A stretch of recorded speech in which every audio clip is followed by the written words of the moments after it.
sekolah jaga kependudukan. Marilah kawan, bersama kita lawan narkoba. Sadar dan akan menunda perkawinan hingga batas usia ideal. Tunjukkan bahwa generasi muda tunas bangsa. Katakan pada dunia bahwa kita remaja ceria.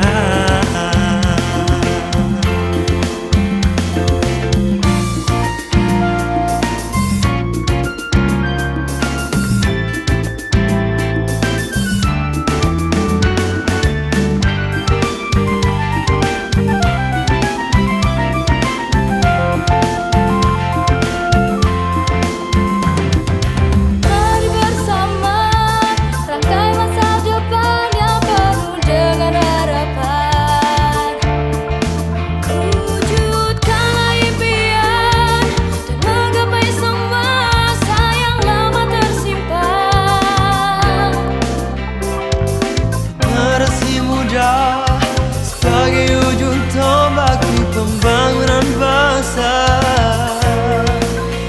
SMA 1 Kendal, sekolah jaga kependudukan. Marilah kawan, bersama kita lawan narkoba. Sadar dan akan menunda perkawinan hingga batas usia ideal. Tunjukkan bahwa generasi muda tunas bangsa. Assalamualaikum warahmatullahi wabarakatuh. Yang saya hormati Kepala SMA Negeri 1 Kendal atau yang mewakili dalam hal ini Wakaf Bidang Kurikulum Bapak Agus Cahyono SPD MPD. Yang saya hormati Bapak Ramani, calon guru penggerak angkatan 11 dari SMA Negeri 1 Kendal. Dan yang saya hormati Bapak Ibu guru sekalian SMA Negeri 1 Kendal yang berbahagia. Pertama-tama marilah kita panjatkan puji syukur kehadirat Allah Subhanahu wa taala yang telah melimpahkan rahmat-Nya sehingga pada hari ini kita dapat berkumpul di ruang rapat lobi barat SMA Negeri 1 Kendal dalam acara penyebaran pemahaman dan penerapan pengalaman budaya positif. Yang kedua, sholawat serta salam marilah kita sanjungkan ke Nabi Agung Muhammad SAW yang telah kita nantikan syafaatnya di yaumil akhir. Amin Allahumma amin. Bapak Ibu yang saya hormati, berikut ini adalah susunan acara pada pagi hari ini.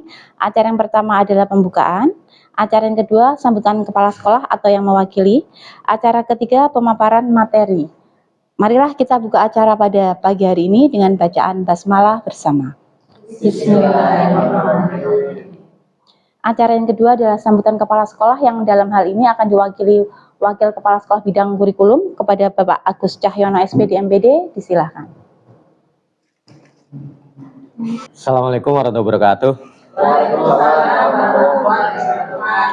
Yang kami hormati Bapak Ibu guru dan rekan-rekan semuanya yang hadir pada kesempatan ini, dan juga yang saya hormati pula Pak Ramani selaku CGP Angkatan 11 Kabupaten Kendal yang dalam kesempatan ini berposisi sebagai narasumber yang nantinya akan menyebarkan pemahaman terkait dengan budaya positif.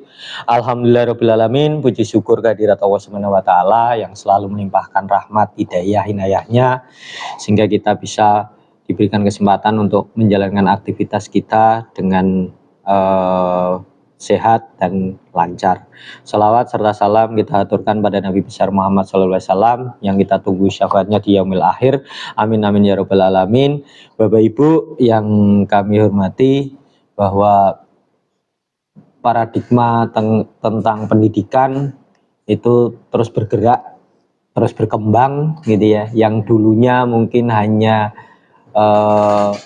murid tidak dijadikan objek, tidak dijadikan subjek, justru dijadikan objek. Sekarang paradigmanya mulai berubah. Jadi kita lebih banyak mendengar, lebih banyak mengikuti apa yang potensi yang dimiliki oleh siswa, dan paradigma-paradigma ini harus kita ikuti.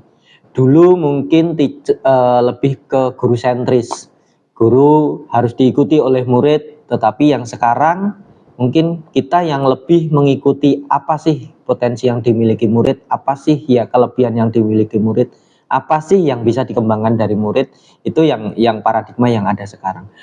Dan termasuk kondisi atau budaya-budaya yang ada di sekolah yang mungkin dulu zaman kita sekolah mungkin sudah tidak relevan lagi untuk diterapkan pada generasi anak-anak kita yang saat ini memang ada di usia sekolah. Sehingga banyak hal perubahan, banyak hal yang memang perlu kita pelajari mungkin pada kesempatan ini, dan ini merupakan kesempatan yang cukup baik. Kebetulan kita ada satu rekan kita atau teman kita yang dalam proses menjadi guru penggerak, dan saat ini yang hadir di antara kita adalah Pak Ramani, yang nantinya akan memberikan sedikit pemahaman dan juga pengalaman terkait budaya positif. Apa itu budaya positif, terus bagaimana penerapannya, bagaimana pembiasaannya, dan lain sebagainya. Mungkin nanti kita bisa mendapatkan gambaran dari apa yang mungkin nanti Pak Ramani sampaikan. Sekali lagi saya ucapkan terima kasih pada rekan-rekan semuanya yang mau hadir di tempat ini untuk belajar bersama, berbagi dengan salah satu rekan kita, Pak Ramani. Mudah-mudahan ini berjalan dengan lancar dan tidak ada halangan satu apapun. Mungkin itu yang bisa saya sampaikan. Sekali lagi terima kasih. Saya akhiri, billahi taufiq wal hidayah. Assalamualaikum warahmatullahi wabarakatuh. Waalaikumsalam warahmatullahi wabarakatuh. Acara yang berikutnya adalah pemaparan materi menyebarkan pemahaman dan penerapan pengalaman budaya positif yang akan disampaikan oleh Bapak Ramani SPDMBD, calon guru penggerak angkatan 11 dari SMA. Kepada Bapak Ramani, disilakan. Terima kasih waktunya. Assalamualaikum warahmatullahi wabarakatuh. Waalaikumsalam warahmatullahi wabarakatuh. Bapak Ibu yang saya hormati, terutama di tengah-tengah kita hadir Bapak Agus Cahyono, Waka Kurikulum, Ibu Nur Alifah, Waka Sarpras, kemudian Bapak Ibu Guru mata pelajaran ada di sini, Bapak Ibu Guru BK ada di sini, dan spesial di sini juga ada tim penjamin mutu sekolah, Pak Sigit dan kawan-kawan. Saya ucapkan terima kasih. Bapak Ibu yang kami hormati, perlu saya sampaikan pada kesempatan ini, saya akan berbagi praktik yang sudah pernah saya lakukan. Jadi saya adalah guru penggerak, masih calon ya, calon guru penggerak angkatan 11 Kabupaten Kendal. Tentu saja berbagi ini dalam hal penyampaian apa yang sudah pernah saya lakukan. Mungkin di mata Bapak Ibu ada kekurangan, nantinya bisa memberikan masukan kepada saya. Tentu karena di sini juga hadir beberapa guru penggerak dan pengajar praktik, mungkin lebih berpengalaman, sehingga nanti harapannya dapat memberikan masukan-masukan untuk saya. Bapak Ibu, di guru penggerak yang sudah saya lalui adalah modul 1, yang pertama adalah tentang filosofi Ki Hajar Dewantara, kemudian yang kedua tentang nilai dan peran guru penggerak, kemudian berikutnya adalah visi misi guru penggerak, dan yang sekarang saya lalui adalah tentang budaya positif. Bapak Ibu, di sini nanti saya akan menyampaikan beberapa hal. Yang pertama adalah tentang perubahan paradigma. Tadi disampaikan oleh Bapak Wakil Kepala Sekolah, paradigma sekarang itu kita harus mulai berubah terhadap pandangan kita terhadap siswa. Jadi kalau dulu itu semua berpusat pada guru. Sekarang kita harus berpihak pada murid. Segala sesuatu di pembelajaran kita harus memperhatikan berbagai aspek murid kita. Sehingga paradigma sekarang itu adalah berpusat pada siswa. Nah, ini kita harus bisa memahami karakter-karakter siswa di masing-masing ini karena berbeda. Setiap siswa adalah unik, mempunyai kelebihan dan keunikan masing-masing. Kemudian tentang disiplin positif. Mungkin dulu kita sering memberikan sanksi kepada anak-anak, tetapi paradigma baru ini adalah tentang disiplin positif. Tidak ada lagi hukuman-hukuman, tetapi nanti di kurikulum Merdeka itu adalah konsekuensi. Jadi berbuat sesuatu yang yang sekiranya nanti tidak sesuai dengan kesepakatan sekolah ataupun kesepakatan kelas, maka konsekuensinya apa? Itu harus relevan dengan hal-hal yang tadi sudah dilakukan yang sekiranya melanggar tentang kesepakatan kelas itu. Kemudian tentang nilai-nilai kebajikan. Nilai kebajikan ini harus kita tanamkan kepada anak-anak kita sehingga mereka memiliki pengalaman. Nilai kebajikan apa yang harus diterapkan dalam kehidupan sehari-hari. Nah ini sehingga nilai kebajikan itu muncul dari dalam diri siswa, tidak dipaksa dari kita. Ya, jadi muncul dari intern bukan dari ekstern. Nah, bagaimana kita memunculkan nilai-nilai kebajikan itu nanti pada pertemuan ini akan kita bahas. Kemudian bahwa murid kita itu memiliki kebutuhan-kebutuhan yang kadang kita tidak paham karena kita tidak memberikan asesmen kepada anak kita, sehingga murid kadang-kadang melakukan kesalahan, melakukan pelanggaran, kita tidak memahami latar belakang dia melakukan itu. Nah, kita sekedar memberi sanksi yang akibatnya anak-anak itu tidak dapat berkembang karena sanksi yang diberikan kadang tidak relevan dengan pelanggaran atau dengan kesalahan yang dilakukan siswa. Kemudian motivasi dan hukuman dan penghargaan nanti seperti apa akan saya sampaikan. Kemudian guru itu nanti sebagai berfungsi sebagai kontrol bagi para siswanya. Ada beberapa fungsi kontrol guru kepada siswa. Kemudian setelah itu nanti ada keyakinan kelas. Jadi setiap siswa yang ada di kelas itu akan meyakini nilai-nilai kebajikan apa yang akan diterapkan di kelas itu. Dan kemudian nanti bagaimana penyelesaian masalah menggunakan segitiga restitusi. Bapak Ibu, saya lanjutkan. Berikutnya tentang pengantar. Ini menurut Ki Hajar Dewantara bahwa pendidikan itu menuntun segala kodrat yang ada pada anak agar mereka dapat mencapai keselamatan dan kebahagiaan yang setinggi-tingginya. Nah, kita sebagai seorang guru harus mampu menuntun anak sesuai dengan kodratnya. Jadi kodratnya berbeda-beda. Kodrat sesuai dengan kodrat alam maupun kodrat zaman. Artinya kodrat alam itu disesuaikan dengan kondisi lingkungan yang ada di sekitar kita. Kemudian kodrat zaman itu anak-anak kita ajak untuk menyesuaikan dengan perkembangan zaman yang sekarang dan yang akan datang. Jadi kita harus bisa mengajak anak-anak kita berpikir di masa depan, di masa yang akan datang, persiapan apa yang kemudian harus kita bimbing sehingga anak-anak kita itu nanti bisa mencapai tujuan yang dia inginkan.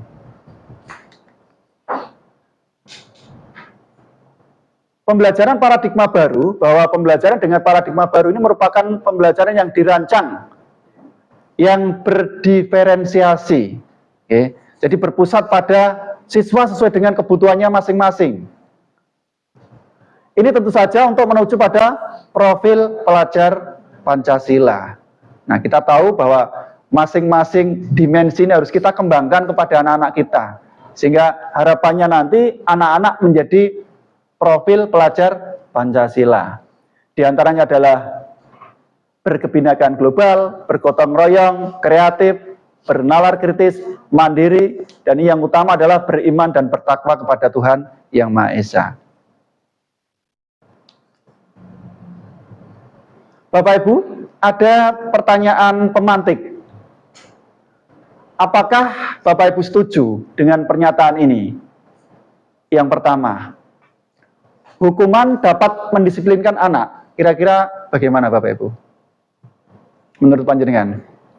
Tidak setuju. Silakan disampaikan, Bu Ari, kenapa tidak setuju? Kalau hukuman nanti anak akan teringat terus Pak, jadi dia tidak sadar dari hatinya.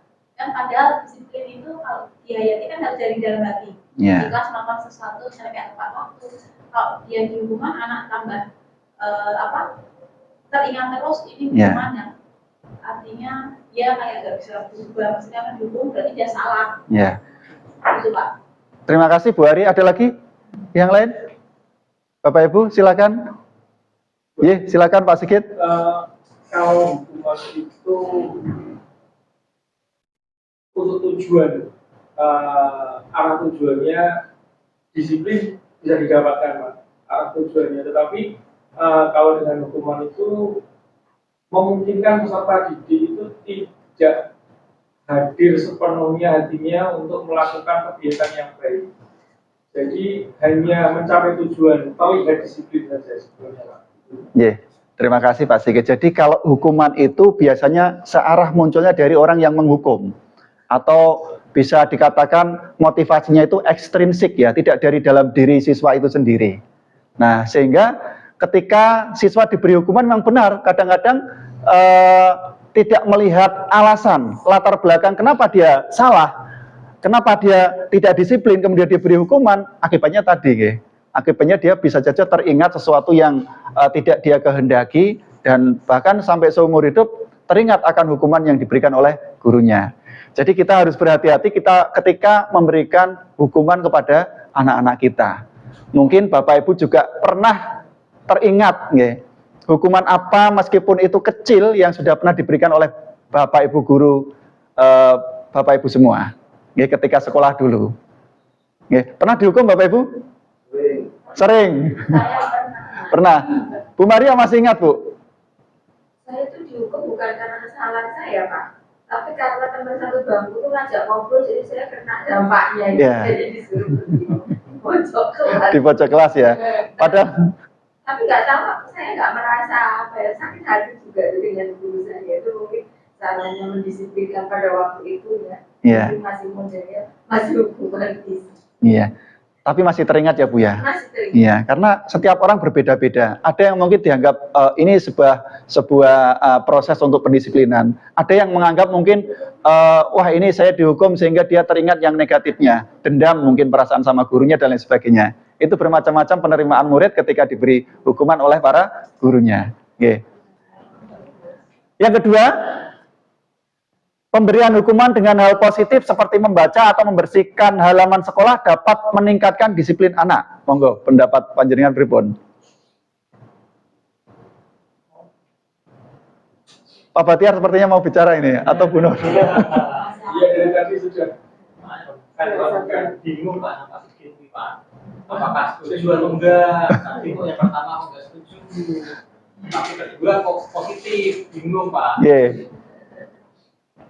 Hukuman tapi positif, padahal di sini hukuman itu berbau-bau enggak enak Pak. Kalau baca suka baca bagus itu Pak. Yeah. Jadi bingung Pak. Ya.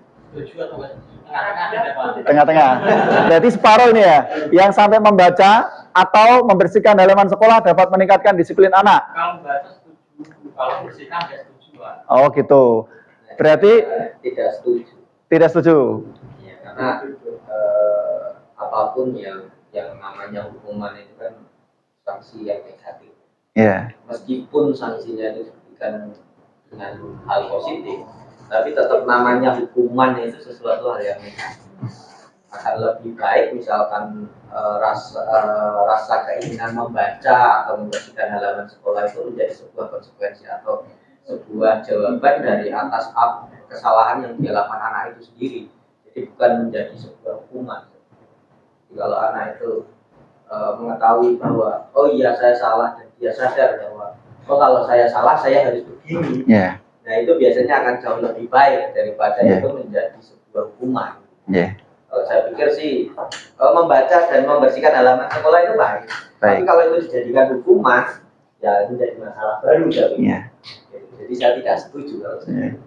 Berarti harus ada komunikasi dengan siswa dulu ya, bentuknya apa gitu ya. Itu nanti masuk yang dia sadar kalau dia salah, terus dia mau apa kan gitu. Yeah. Ya, tapi kan maunya itu sebuah konsekuensi yang disepakati juga. Iya, berarti nanti muncul pada kesepakatan ya, ada kesepakatan antara sekolah, dalam ini nanti guru dengan para siswa. Kemudian yang ketiga, memberi penghargaan dapat meningkatkan motivasi belajar anak. Setuju mboten? Diberi penghargaan. Harganya dalam bentuk apa? Ya penghargaan bisa berupa apa? Uang, bisa bingkisan. Waktu. Iya. Kalau saya tidak setuju Pak. Tidak setuju. Karena gini, itu sebenarnya sama saja dengan ketika anak bersalah mendapatkan hukuman, ketika anak yang mendapatkan prestasi jangan mendapatkan penghargaan. Iya. Sebenarnya kalau nanti motivasinya anak itu bukan karena dia pengen bisa, tapi dia pengen penghargaan tersebut. Pengen penghargaan. Iya. Iya. Ada lagi? Nah, saya tengah-tengah. Iya. Bisa setuju satu sisi, bisa setuju satu sisi, tidak setuju juga. Kalau itu menjadi kalau itu dilakukan sebagai terus-menerus gitu ya, menjadi sebuah kebiasaan, maka anak akan melakukan sesuatu itu jika ada sesuatu. Tapi kalau itu hanya sekali-sekali gitu ya, misalkan sebagai hiburan yang mungkin munculnya hanya sekali-sekali gitu ya, hanya just hiburan aja lah gitu, saya pikir nggak ada masalah. Tapi kalau ini setiap dapat prestasi terus kita selalu kasih reward, kayaknya kok enggak gitu. Jadi kalau saya di tengah-tengah antara di satu sisi setuju, satu sisi tidak setuju. Tidak setuju kalau dilakukan secara rutin terus menerus, tapi setuju jika itu hanya sebatas pada event-event tertentu saja. Ya, terima kasih. Jadi bisa saja diberi reward itu anak justru ketagihan ingin berprestasi karena rewardnya, begitu ya. Ada lagi? Ada lagi yang berpendapat? Boleh Pak. Ya, silakan Pak Sigit. Ini boleh sama boleh. Ya. Untuk yang ketiga ini sebetulnya ada positifnya sedikit itu Pak. Banyak bisa jadi karena dengan memberikan penghargaan itu dapat meningkatkan kompetisi di peserta didik. Seperti itu. Terima kasih Pak Sigit. Nanti kita akan ulas ya tentang teori motivasi. Jadi nanti di belakang akan ada seperti apa sih ketika anak diberi penghargaan, dampaknya seperti itu. Ini Bapak Ibu, kita akan lanjutkan berikutnya tentang miskonsepsi tentang teori kontrol ya. Jadi teori kontrol ini dilakukan oleh seorang guru kepada siswanya. Ilusi guru mengontrol murid, ilusi bahwa semua penguatan positif efektif dan bermanfaat, ilusi bahwa kritik dan membuat rasa bersalah mampu menguatkan karakter, ilusi bahwa orang dewasa berhak memaksa. Ini adalah ilusi-ilusi kita. Padahal kadang anak-anak kita itu tidak bisa dia dibuat rasa bersalah ya. Itu semestinya tidak seperti itu. Kemudian kita memaksa kepada murid-murid kita, itu ilusi-ilusi kita yang sebenarnya tidak boleh kita laksanakan. Kita lanjutkan Bapak Ibu. Mengubah paradigma stimulus respon ke pendekatan teori kontrol.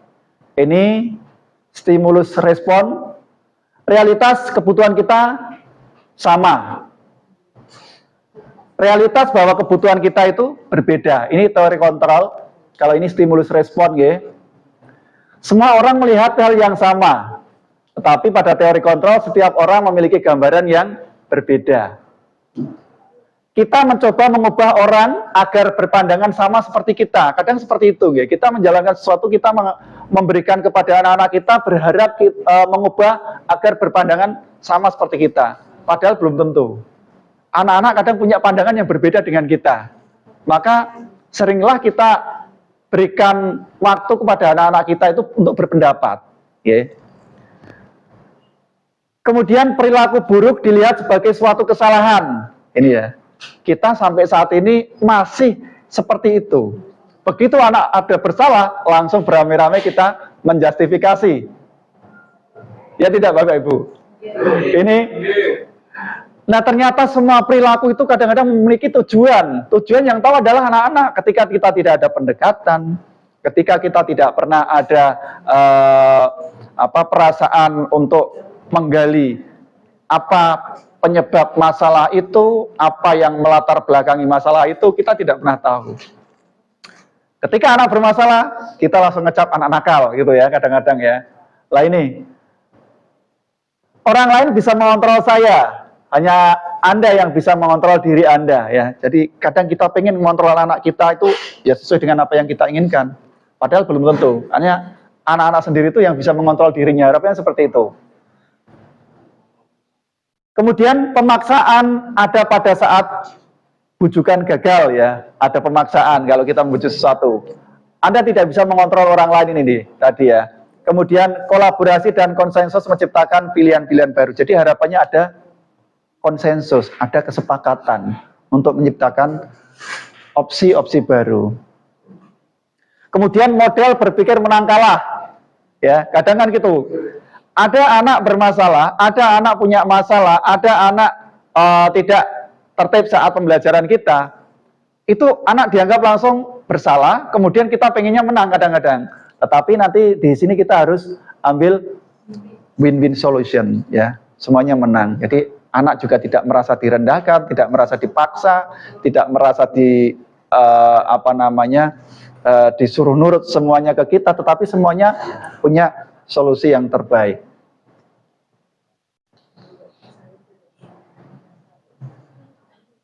Bapak Ibu, disiplin positif ini yang akan kita sampaikan, bahwa disiplin berasal dari bahasa Latin, kata disiplina yang artinya adalah belajar. Tapi makna dari teori lain, disiplin itu kepatuhan, ya, kepatuhan terhadap suatu aturan. Itu kalau disiplin dari berbagai kajian teori di berbagai buku juga bisa dimaknai sebuah kepatuhan. Disiplin mengacu pada disiplin diri yang memiliki tanggung jawab terhadap apa yang dilakukan berdasarkan nilai-nilai yang diyakini. Kemudian disiplin positif merupakan salah satu cara penerapan disiplin yang bertujuan untuk menumbuhkan kesadaran serta memberdayakan peserta didik tanpa imbalan. Ini ya tadi yang di awal itu, tanpa imbalan, penghargaan atau reward, atau ancaman ataupun hukuman, ya. Jadi dia ingin kelasnya bersih, dia ingin berprestasi, dia ingin tidak ada bullying, tetapi tidak ada harapan mereka mendapatkan penghargaan. Dia ingin kelasnya tertib selalu, ya. Itu nanti harapnya tidak ada kemudian penilaian kelas yang paling tertib, kelas yang paling bersih, tetapi itu muncul dari dalam diri siswa sehingga tercipta budaya yang bersih. Nanti seperti itu harapannya. Nah, sebagai pendidik tujuan kita adalah menciptakan peserta didik yang memiliki disiplin diri sehingga mereka berperilaku mengacu pada nilai-nilai kebajikan. Nilai kebajikan universal dan memiliki motivasi yang berasal dari dalam diri siswa itu sendiri.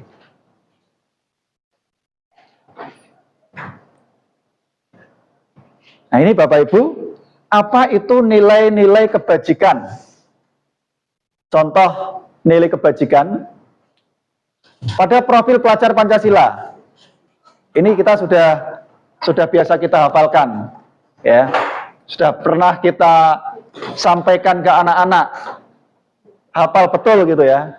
Kemudian primarius program, ada toleransi, rasa hormat, integritas, mandiri, dan lain sebagainya. Ini yang perlu kita tanamkan kepada anak-anak kita, yang perlu kita bimbing ke anak-anak kita, yang perlu kita tuntun ke anak-anak kita, sehingga nanti ini harapannya muncul pada diri anak-anak kita. Ini sekarang terkadang rasa empati ini jarang dimiliki oleh anak-anak kita. Ketika ada temannya sakit misalnya, kepeduliannya sudah kurang. Ketika ada temannya sedang berduka, kadang-kadang kepeduliannya kurang, dan lain sebagainya. Ini yang perlu kita kembangkan pada diri anak-anak kita. Kemudian keterampilan hidup atau life skill, dapat dipercaya, lurus hati, pendengar yang aktif, tidak merendahkan orang lain. Ini Bapak Ibu. Di sekolah kita ini ada berbagai agama, bahkan ada keyakinan. Kalau kita tidak menanamkan toleransi ini, maka yang terjadi pada anak-anak kita adalah rasa tidak menghargai. Toleransinya harus selalu kita tekankan. Ini beberapa contoh nilai kebajikan. Kita lanjutkan. Sekarang pada kebutuhan dasar manusia, bahwa setiap kita atau murid-murid kita itu memiliki kebutuhan dasar yang harus dipenuhi. Nah, pengertiannya adalah kebutuhan dasar manusia adalah segala sesuatu yang kita lakukan untuk mendapatkan apa yang kita inginkan. Seluruh tindakan yang kita lakukan memiliki tujuan tertentu. Dan semua usaha terbaik yang kita lakukan adalah dalam rangka agar kebutuhan dasar kita terpenuhi dengan baik. Ini Bapak Ibu, 5 kebutuhan dasar manusia. Saya, Bapak Ibu sama. Anak-anak kita juga sama. Yang pertama ini bertahan hidup. Di antaranya butuh makan, pakaian, tempat tinggal, keamanan, kesehatan, dan lain sebagainya. Kemudian kasih sayang dan rasa diterima. Ini penting sekali. Di anak-anak kita kadang muncul gap, muncul kelompok-kelompok tertentu untuk menunjukkan eksistensinya. Karena apa? Karena ingin diterima di antara teman-temannya. Anak-anak yang pendiam, yang introvert, ini kadang-kadang dijauhi sama temannya. Karena tadi, padahal dia butuh kasih sayang dan diterima. Ini kalau kita tidak peduli pada anak-anak yang seperti itu, maka anak-anak ini dijauhi sama teman-temannya dan terkucil. Oke. Akibatnya apa? Akibatnya merasa rendah diri, kemudian tidak betah di kelas itu. Yang terburuk ya, pengen pindah sekolah atau pengen keluar. Nah, ini kita harus ada pendekatan kepada anak-anak yang seperti ini. Kemudian setiap manusia punya kebutuhan penguasaan. Ini tadi, ingin dianggap hebat, ingin dianggap bisa. Ini salah satunya.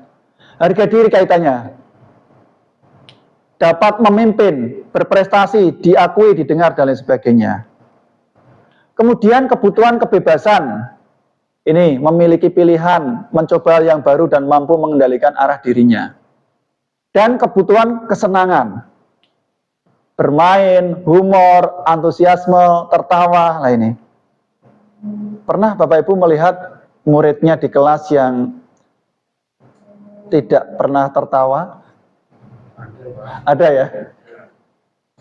Murung, menyendiri. Ini yang di BK ya. Kadang-kadang kita mendapati anak yang dikucilkan sama temannya, seperti itu ya.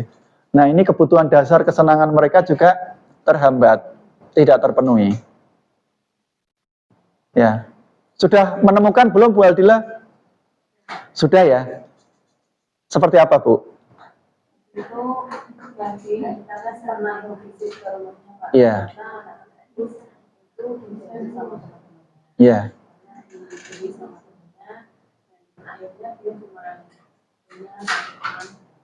Iya. Iya.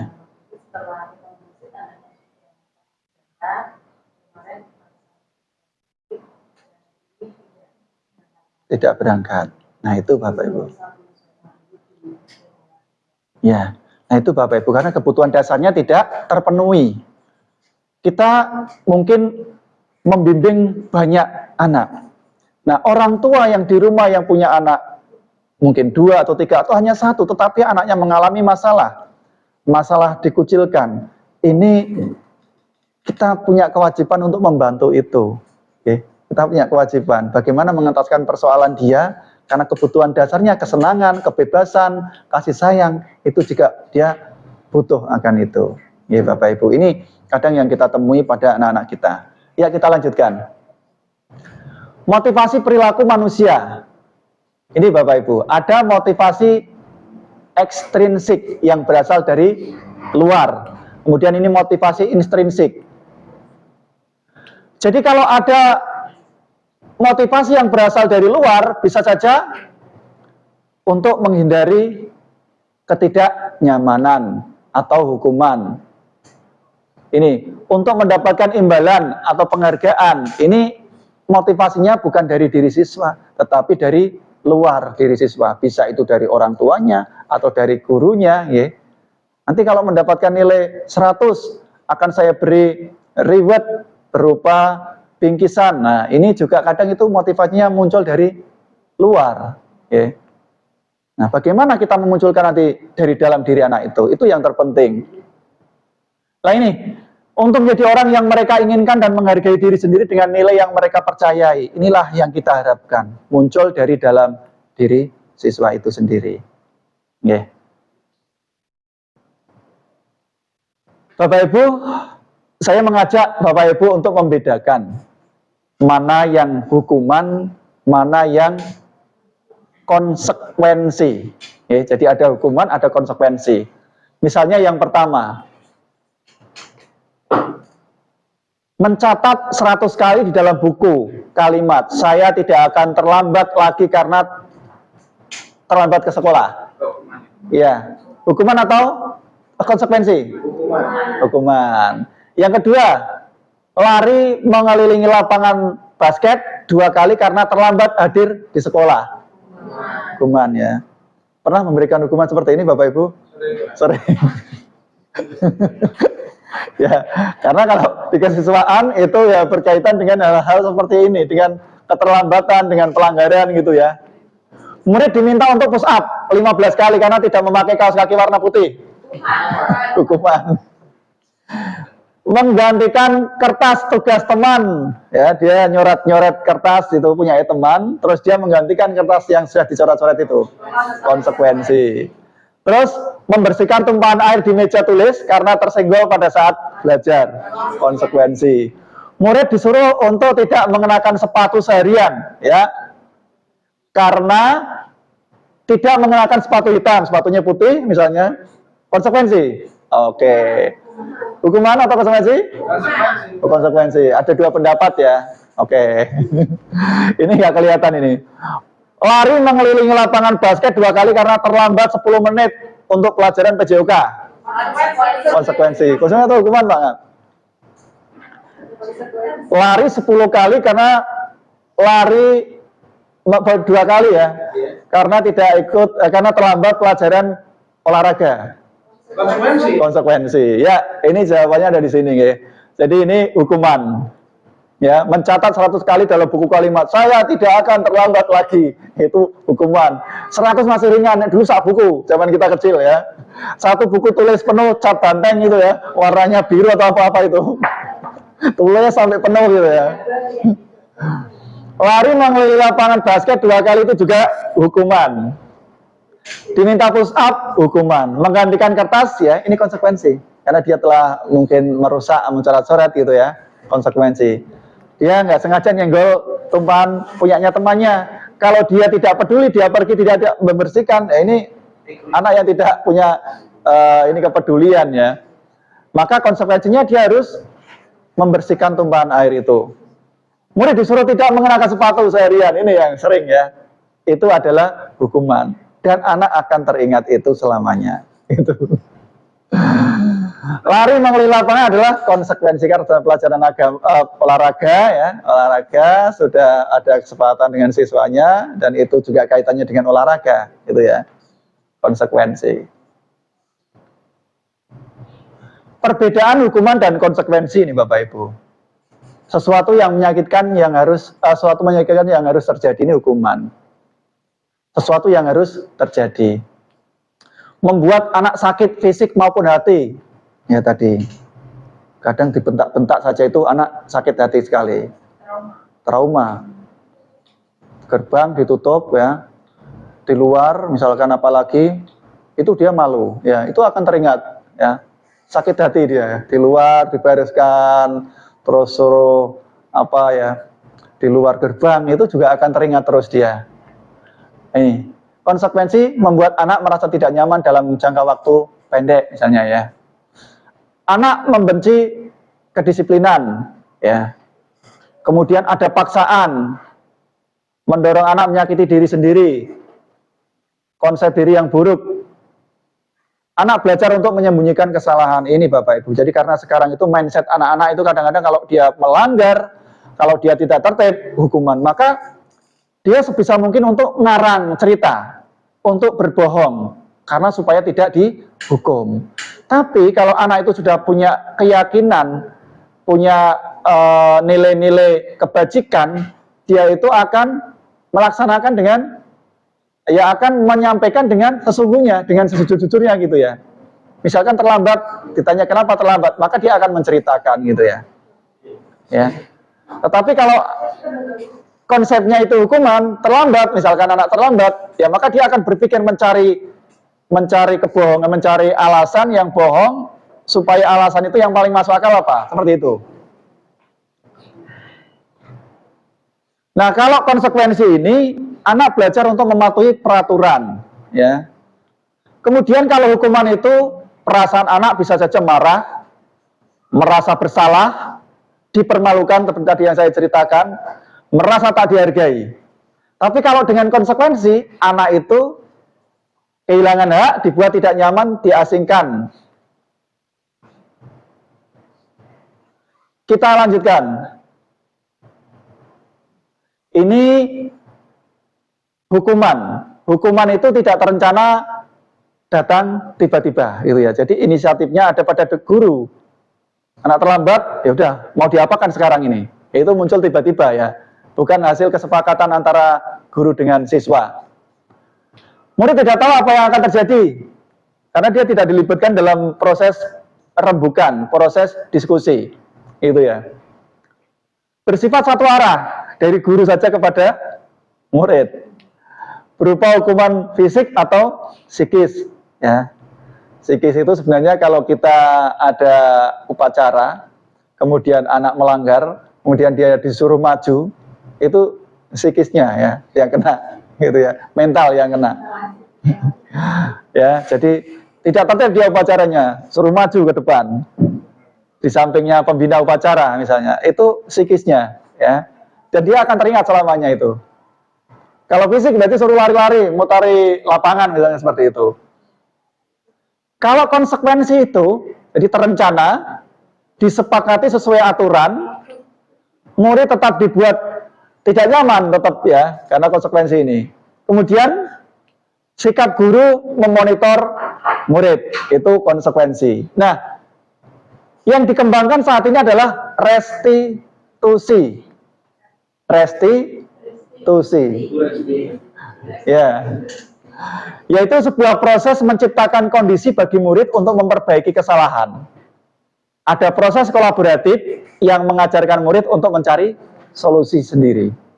Itu restitusi. Kalau yang guru penggerak, apalagi yang PP, ini sudah makanan sehari-hari. Ya, tapi bagi Bapak Ibu yang belum pernah mendengar, agak asing juga ini, seperti itu.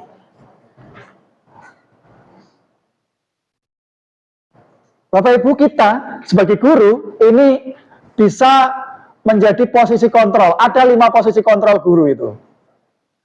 Ya, posisi penghukum. Nah, ini tadi sudah banyak kita bahas. Ya, pembuat rasa bersalah. Posisi kita sebagai teman. Posisi kita sebagai pemantau, posisi kita sebagai manajer, penghukum, ini apa posisi hukum, ya.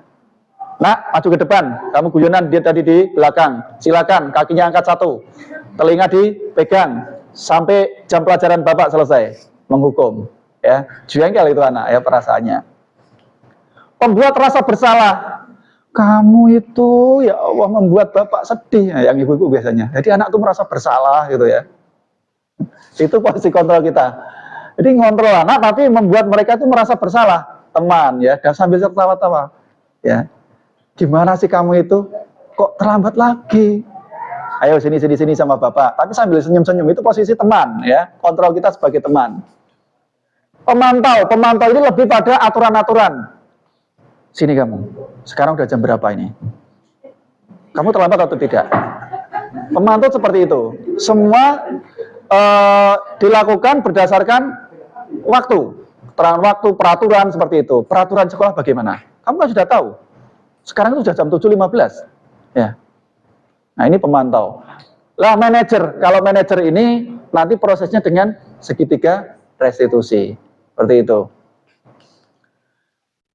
Ini Bapak Ibu contoh penerapan 5 posisi kontrol guru. Kasus misalnya siswa tidak memakai atribut lengkap saat upacara bendera. Nah, ini tadi sudah saya sampaikan ya. Ini Bapak Ibu, di sini tadi saya sudah menyampaikan sedikit. Kalau yang nomor 1 ini kira-kira apa? Patuhi aturan sekolah, lalu hormat pada bendera selama 1 jam. Hormat pada bendera atau jam, berarti ini posisi penghukum. Oh iya. Yang kedua ini? Betul. Berapa kali Bu Guru harus memberitahu kamu? Bu Guru kecewa sama kamu. Akhirnya anak menunduk. Oh ya Bu, maafkan saya ya Bu. Saya berasa. Itu ini. Biasanya Bu Guru. Ya. Yang ketiga, ayolah yang tertib, buat ibu bapak guru bangga pada kalian ya, sebagai teman ya. Bahasanya itu ya enak gitu ya. Kamu sudah melanggar peraturan sekolah, apa konsekuensinya? Pemantau ya. Nah ini manajer ya. Jadi kita harapannya guru itu menjadi manajer, menyelesaikan persoalan atau masalah siswa dengan segitiga restitusi. Kita sebagai manajer, jadi hanya seperti aja. Apakah kamu tahu kesalahanmu? Bagaimana juga? Iya. Ya boleh. Jadi anak itu kita pancing-pancing ya, untuk dia itu mau bicara, mau terbuka, gitu ya. Apa kamu tahu kesalahanmu? Dia kan masih berpikir, oh iya Pak, saya tahu kesalahan saya, bla bla bla gitu ya. Kira-kira bagaimana kamu memperbaiki kesalahanmu? Nah, dia akan mencoba berpikir, diberi kesempatan untuk mengungkapkan apa yang dia inginkan, gitu ya. Oke. Nah ini Bapak Ibu. Berarti sudah benar semua, ya. Contoh penerapan 5 posisi kontrol guru. Nah ini, masih ingat tadi ya? Saya kecewa sekali dengan kamu. Iya. Kalau ini Bapak Ibu? Kamu tidak pernah benar melakukannya. Terus yang ketiga? Teman. Yang keempat? Apakah kamu mau mendapatkan stiker bintang hari ini?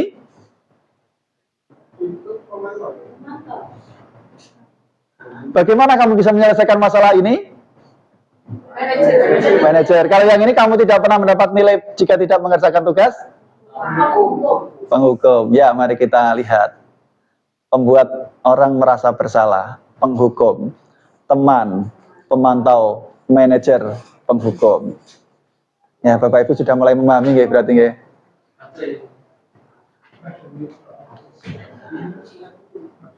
Keyakinan kelas Bapak Ibu, ini yang perlu kita sekarang sudah mulai lakukan ya. Ini, mengapa keyakinan kelas bukan peraturan kelas? Silakan yang mau berpendapat. Mungkin saya Pak. Ye, silakan Bu Nur Alifah.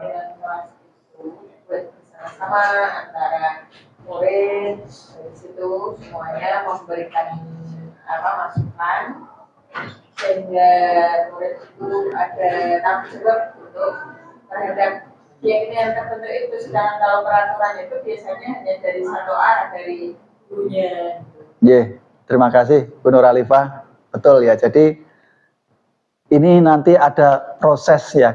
Keyakinan kelas itu ada proses kesepakatan dulu. Jadi anak tahu nilai-nilai kebajikan, kebaikan apa yang harus dilakukan bersama-sama.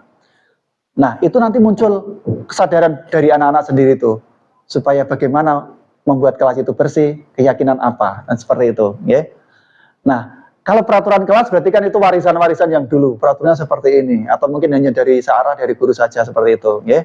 Maka alangkah lebih baiknya ketika di awal tahun pelajaran baru, Bapak Ibu guru itu melakukan membuat anak-anak membuat keyakinan kelas. Yeah. Ini mengapa keyakinan kelas kok tidak peraturan kelas gitu ya. Jadi peraturan itu tatanan yang berasal dari luar atau ekstrinsik. Nih. Tapi kalau keyakinan yaitu kepercayaan dan sebagainya yang sungguh-sungguh mengacu dalam diri individu tersebut. Jadi muncul dari dalam diri anak-anak. Budaya positif, ini yang paling terkecil skupnya adalah peraturan kelas, kemudian meningkat lagi menjadi keyakinan kelas, kemudian menciptakan lingkungan positif di lingkungan sekolah. Nah, kalau itu sudah terbentuk, harapannya nanti terbentuklah budaya positif. Ya, jadi yang terkecil itu peraturan dulu, peraturan kelas tadi ya, seperti itu. Di skupnya kalau budaya positif sudah membudaya, anak-anak sudah terbiasa melakukan itu sehari-hari. Nah ini contoh peraturan, dan ini contoh keyakinan kelas. Jadi kalau keyakinan kelas itu menggunakan kalimat-kalimat yang positif, ya, kita tidak menggunakan dilarang atau kata tidak boleh misalkan, ya. Nah ini tanggung jawab, menghormati orang lain, berkomitmen, keselamatan, kesehatan, ya, seperti itu nanti contohnya. Ini Bapak Ibu pembentukan keyakinan kelas. Ternyata anak-anak ketika kita berikan pemahaman tentang keyakinan kelas, itu mereka cukup antusias, Bapak Ibu. Senang sekali. Pertama kita berikan materi tentang nilai-nilai kebajikan. Anak-anak diberikan materi tentang itu, suruh mempelajari, kemudian di hari berikutnya mereka suruh menuliskan nilai kebajikan apa yang kamu miliki, yang sering kamu lakukan. Itu mereka dengan senangnya menulis di kertas post-it misalnya. Ya. Kalimat yang mudah diingat, kemudian yang sering dia lakukan apa yang positif-positif begitu. Kemudian disesuaikan dengan kondisi kelas dan sekolah agar mudah diterapkan. Yang sulit-sulit mungkin kalau tidak jadi diterapkan ya tidak perlu gitu ya. Jadi yang paling mudah diterapkan di sekolah itu apa? Kemudian semua warga kelas atau sekolah dilibatkan saat membuat. Ini prosesnya Bapak Ibu. Jadi di awal saya memberikan materi dulu 1 hari sebelumnya, ya. Kemudian setelah itu tinggal langsung diskusi. Anak-anak saya buat kelompok 4 anak gitu mendiskusikan. Setelah dia menulis keyakinan-keyakinan apa yang bisa mendukung kelas kalian. Kemudian nilai kebajikan apa yang sudah pernah kamu lakukan. Kemudian di situ anak-anak saya minta nilai kebajikan apa yang pernah kamu langgar. Bagaimana rasanya? Kemudian mereka ceritakan dengan teman-temannya ini. Mereka senang sekali. Kemudian temannya memberikan masukan. Seperti itu. Kemudian hasil dari membuat keyakinan kelas ini ditempel di sini. Kemudian disepakati bersama keyakinan kelas apa yang akan diterapkan di kelas itu. Oke. Jadi kemarin saya muncul 23 keyakinan kelas di masing-masing kelas itu. Jadi kalau pas pelajaran saya harapannya sesuai dengan keyakinan yang sudah disepakati bersama. Oke, tidak ada di situ mungkin anak yang ngobrol sendiri, misalkan seperti itu. Di situ tidak ada yang bermain HP sendiri gitu ya. Jadi ada peraturan-peraturan yang sudah disepakati bersama. Penerapan budaya positif ini, kesepakatan belajar di kelas. Jadi langkah-langkahnya adalah mengidentifikasi budaya positif yang akan dikembangkan di kelas berdasarkan pendapat. Jadi tadi murid-murid setelah kita berikan materi tentang budaya-budaya positif, nilai-nilai kebajikan, mereka kemudian mendiskusikan. Oke. Kemudian kita juga buka ide anak-anak kebajikan apa mungkin yang belum ada di sumber bacaan itu, kebajikan yang muncul dari anak-anak nanti perlu disampaikan juga di forum kelas itu. Kemudian diambillah kesimpulan dari ide-ide anak-anak itu. Kemudian kita tinjau ulang kepada anak-anak. Kita share lagi, anak-anak ini ide-ide kalian yang nanti bakal menjadi kesepakatan. Coba kalian tinjau kembali, adakah yang menurut kalian tidak pas atau kurang lengkap dan lain sebagainya. Kemudian tadi menempelkan yang mudah diingat, misalnya seperti ini, kehadiran dan keterlambatan, kemudian seragam, kemudian peralatan sekolah, kemudian kebersihan, ya. Misalnya di kelas saya kalau sebelum saya lakukan pembelajaran saya selalu ngecek. Coba kebersihannya dicek dulu anak-anak. Nah, ini termasuk penting sekali, membudayakan seperti itu. Ini kemudian disiplin. Kemudian partisipasi siswa ini perlu kita dorong juga ya di kelas. Kemudian tugas dan PR misalnya. Nah ini penting juga. Kalau mereka sudah sepakat bahwa PR dikerjakan di rumah, bukan menjadi pekerjaan di sekolah, ya itu insya Allah akan lebih baik ke depannya. Bapak Ibu, kita sekarang sampai pada segitiga restitusi. Segitiga restitusi, suatu proses dialog yang dijalankan oleh guru agar dapat menghasilkan murid yang mandiri dan bertanggung jawab. Bapak Ibu, sebenarnya kalau guru BK ini sudah makanan sehari-hari. Jadi kita menangani masalah itu tidak langsung gedebrak-gedebruk sembarangan, tetapi selalu kita analisis persoalan itu. Kita cari tahu latar belakangnya seperti apa, memberi kesempatan anak untuk terbuka, ini yang penting sekali. Karena segitiga restitusi ini nggak akan berjalan kalau kita tidak bisa memberikan kesempatan kepada anak untuk terbuka. Ketika anak tidak mau bercerita, ini kesusahannya kita di situ. Ini Bapak Ibu. Jadi yang pertama adalah menstabilkan identitas.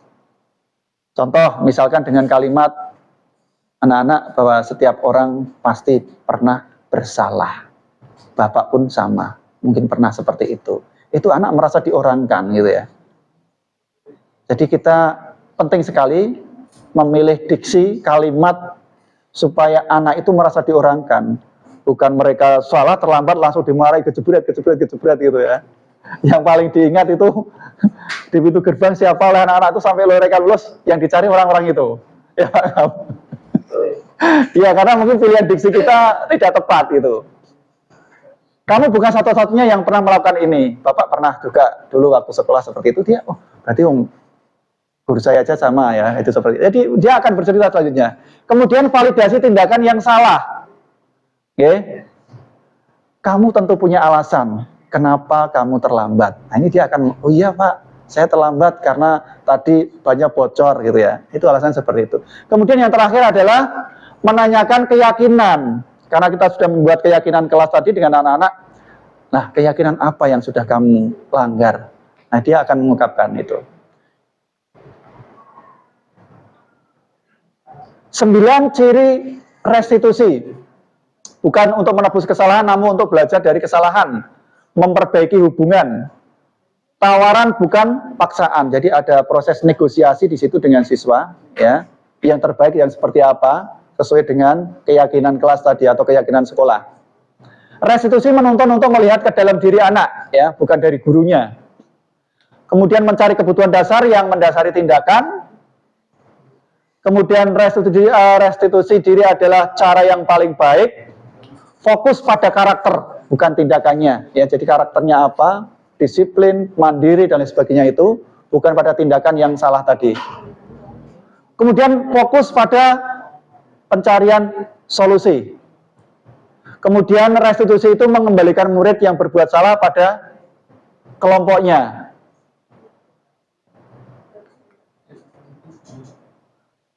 Ini tahapannya. Tadi sudah saya sampaikan, menstabilkan identitas. Ya, berdasarkan prinsip membuat kesalahan adalah bagian dari proses pembelajaran. Sekali lagi tidak ada murid yang sempurna.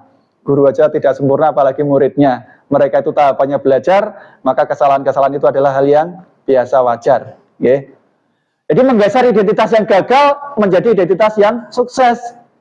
Ya, kalau dipersalahkan maka dia akan merasa bahwa dirinya salah. Dan itu yang akan membuat kegagalan bagi mereka.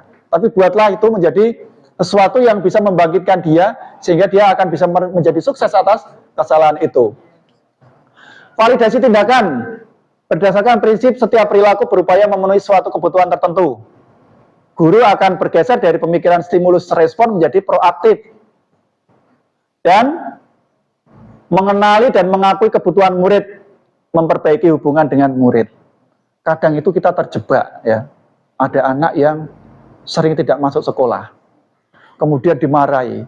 Ternyata Bapak Ibu, anak ini di rumah kurang kasih sayang, ditinggalkan orang tuanya. Seperti itu. Di situ kita baru merasa salah. Waduh, berarti saya salah dalam menangani gitu ya. Karena tadi tidak menanyakan latar belakang dulu. Kemudian menanyakan keyakinan. Murid akan diberi pertanyaan bermakna untuk memunculkan motivasi secara intrinsik, mampu mengaitkan keyakinan dengan tindakan yang salah tadi. Dia melakukan tindakan kesalahan apa, dikaitkan dengan keyakinan-keyakinan yang positif tadi. Ini menstabilkan identitas. Berdasarkan prinsip membuat kesalahan adalah bagian dari proses tadi.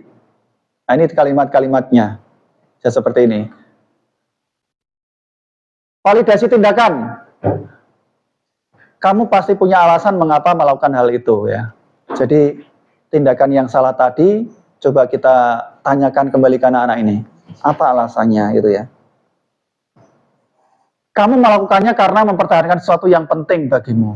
Ya, dia muncul, oh gitu ya. Jadi bagaimana cara kita membangkitkan anak-anak dari rasa bersalah menjadi mereka mau memperbaiki itu gitu ya. Menanyakan keyakinan, tadi keyakinan sudah dibentuk di kelas, di sekolah, kemudian keyakinan apa yang sudah dilanggar, kemudian kesepakatan apa yang sudah dilakukan bersama, dia akan mencoba untuk kita arahkan ke sana. Contohnya menurut kamu gambaran kelas yang ideal itu yang seperti apa? Kamu ingin menjadi orang yang seperti apa? Ini contoh penerapan segitiga restitusi yang sudah pernah saya lakukan.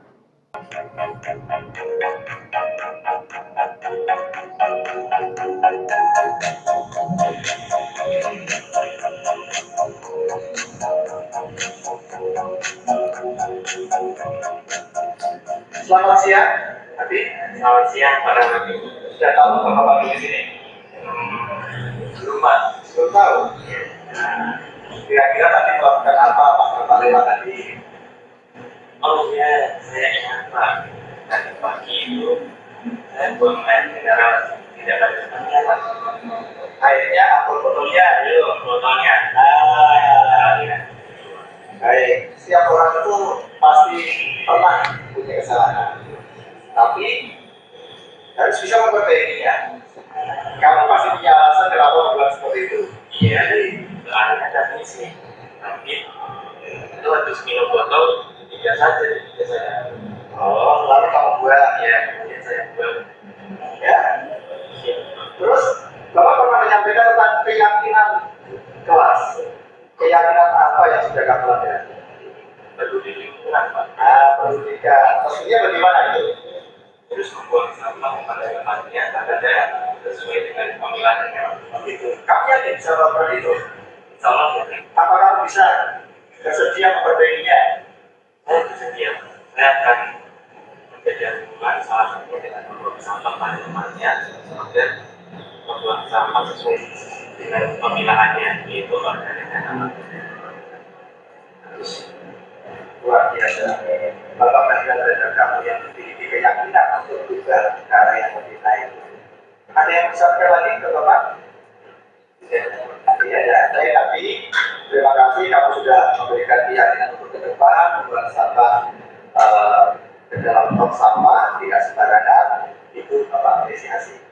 Sekarang nanti bisa kembali ke kelas. Terima kasih. Terima kasih.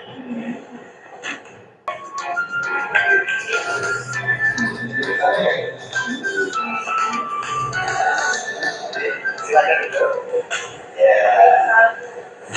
Selamat pagi. Iya Pak, kali ini saya terlambat karena lupa memberikan alarm. Oh, ya sudah. Terlambat itu hal yang wajar. Mungkin Bapak juga pernah mengalami itu. Tadi kenapa nih? Kamu bisa terlambat? Karena lupa memberikan alarm sehingga belumnya kesiangan. Oh, kesiangan karena lupa memberikan alarm. Dan di rumah ada orang? Ada ibu, ada kakak. Tapi tidak melakukan. Ya. Lalu ke depan kamu harus ikut dengan keyakinan kelas yang pernah Bapak sampaikan. Dan disiplin. Kalau bersedia untuk memperbaiki ini? Iya Pak. Cara bagaimana? Cara menyalakan alarm tidur dan bilang ke ibu kesempatan agar memperbaikkannya sampai kesiangan. Jadi besok akan men-setting alarm pagi hari. Ada lagi yang mau disampaikan? Terima kasih atas kerjasama hari ini. Tempatnya sekali sudah menyampaikan tadi tentang hal yang akan dilakukan berikutnya untuk setelah lagi. Sekarang silakan bisa masuk di kelas.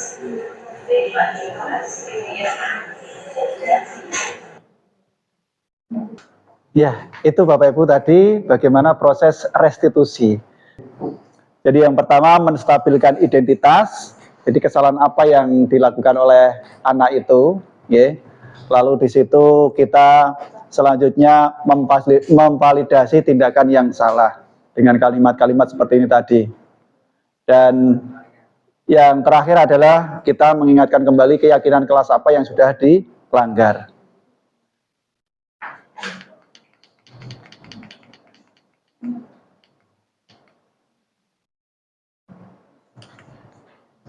Demikian Bapak Ibu yang dapat saya sampaikan.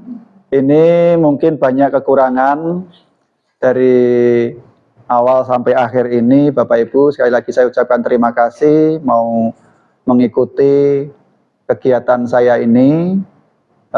Sekaligus mohon doanya semoga lancar. Masih ada banyak modul yang harus diselesaikan Bapak Ibu. Kalau yang belum menjadi guru penggerak, yang masih guru biasa, monggo silahkan bisa mendaftar. Ini ada kesempatan lagi, nggih. Banyak ilmu nanti yang didapatkan, nggih. Sampai di sini Bapak Ibu ada yang mau ditanyakan? Pak, Nggih. misalnya ya Pak, kita sudah merestitusi anak, tetapi anak masih tetap dengan pendapatnya, Iya. dari keyakinan menurut dia yang dilakukan dia benar, padahal kalau dilihat dari dia itu salah. Iya. Tapi kan kita dengan melakukan menstabilkan sampai validasi Iya. dengan keyakinan anaknya tetap merasa dia benar dengan kesalahan itu. Iya. Terus langkah selanjutnya Bagaimana? Ya. Karena kan dulu di situ. Ya, terima kasih Bu. Jadi ini kalau dari kebetulan saya pandangan dari guru BK, sebenarnya menangani masalah itu tidak instan. Seperti tadi video yang ditayangkan. Menangani masalah itu yang pertama kita dengan model restitusi, kemudian ada langkah berikutnya itu adalah memonitor perkembangan anak. Memonitor perkembangan anak apakah dia sudah sesuai dengan keyakinan kelas, keyakinan sekolah, atau bahkan keyakinan secara universal gitu, kebajikan universal yang seperti apa yang memang sudah umum dilakukan. Kalau belum berarti belum bisa sesuai dengan harapan, berarti dia belum mau memunculkan dari dalam dirinya. Itu yang mungkin kita perlu menggali lagi, bagaimana anak itu muncul dari dalam dirinya. Nah inilah tugas kita. Kita tidak harus kemudian patah semangat, ini masalah tidak bisa diselesaikan kemudian kita mundur. Tidak boleh seperti itu, terus kita kawal terus ini anak ini. Perkembangannya seperti apa. Di 3 tahun inilah harapannya supaya ada perubahan-perubahan. Tidak bisa langsung seperti membalikkan telapak tangan gitu ya. Ada prosesnya Bu ya. Itu memang banyak sekali dialami oleh anak-anak kita. Proses konseling sudah berjalan, maka ada mungkin juga dari guru BK itu ya ada tahapan 1, ada tahapan 2, tahapan 3, ini berkelanjutan. Kalau ternyata anak sudah berubah, alhamdulillah. Tapi kalau belum ya sudah, selama masa 3 tahun ini menjadi pantauan kita terus gitu. Ya, maka kami yang di BK itu selalu berdiskusi. Kita pantau anak dari kelas 10. Punya masalah. Berubah atau tidak dia kelas 11-nya. Di situ berganti guru BK. Ya sudah, kita sudah punya catatan tentang anak-anak itu. Ya, seperti tadi. Bisa jadi suatu ketika muncul lagi persoalan yang sama di anak yang itu, di anak yang sama, ya kita lakukan lagi. Konseling lagi, seperti itu. Nanti kembali baik lagi, sesuai lagi dengan keyakinan. Suatu saat bisa saja nanti berubah lagi. Ini kan faktor-faktor yang mempengaruhi banyak.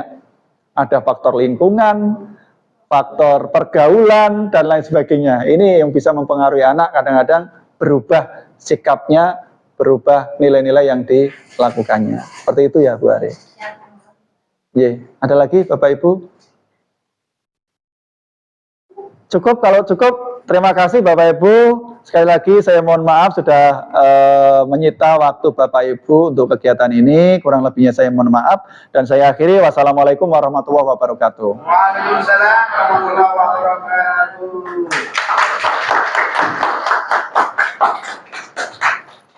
Terima kasih Bapak Ibu telah kita dengarkan paparan materi yang disampaikan oleh calon guru penggerak angkatan 11 dari Kabupaten Kendal, Bapak Ramani SPDMPD, sehingga bisa membuat gambaran bagi kita untuk menentukan langkah bagaimana memahamkan budaya positif yang itu bisa keluar dari dalam jiwa anak sendiri sehingga anak disiplin, anak patuh, anak jujur itu karena keinginannya sendiri, bukan dipaksa atau merupakan satu peraturan. Acara demi acara sudah berjalan dengan baik. Maka kita tutup acara pada siang hari ini dengan bacaan hamdalah bersama.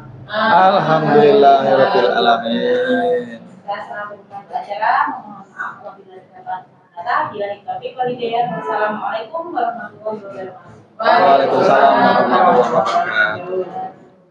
Matur suwun semuanya.